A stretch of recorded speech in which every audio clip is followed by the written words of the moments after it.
bismillahi irrahmani irrahim wasalaatu wasalaamu ala asrafi almursalin sayidina wa maulana muhammadin almakin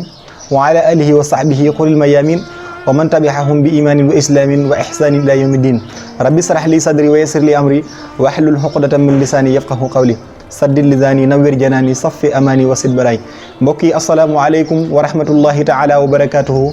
ñoo ngi leen di ziyaara di leen nuyu di leen ziyaara di jiital ci nuyu bi ak ziyaara bi Cheikh Mouhamadoul Mountakha al khalifatul am li tariqatil muridiyya di ñaanal mboolem kilifa diine ak kilifa aada yi nga xam ñoo nekk ci biir réew mi ak ci bitim réew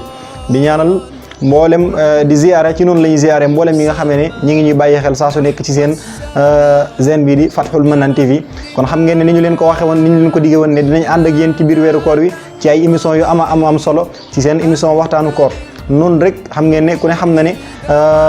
gaawu la benn fan bu njëkk ci weeru koor noonu la ñuy àndee yéen ci diiru bis bu njëkk bi ba ca bis bu mujj ba incha allahu taala bu ñu ko borom bi mayee saa su nekk ñu andil leen ay plateau yu am solo ak ay woroomi xam-xam yoo xam ne yu am solo lañ ci ay waxtaan yoo xam yu gën a méngoo la noonu ñu leen ko digge woon nag dinañ ànd ak yéen tamit ci saa su nekk ci naafila ak bis bi yéen ñi nga xamee ne yéen ñi nga xamee ne yéen ñu bàyyi xel saa su nekk dinañ ànd ak yéen ci naafila bis bi kon dañuy andi tey naafila bi nga xam te ni mooy bis bi njëkk ci guddi gi njëkk ci weeru koor guddi gi njëkk ci weeru koor wax nañ ne ko ci naafila fukki rakka bu nekk fatiha benn yoon inaa ansalnaahu ñaari yoon qul yaa ayyuhal kaafiruun ñaari yoon suratul ixlaas ñaari yoon borom bi subhanahu wa taala dina ko musal ci sawara ba noppi it lépp luy aajoom su ko ñaanee ca barab boobe borom bi subhanahu wa taala dina ko nangul mbokk yi ñu ngi leen di bàyyiloo xel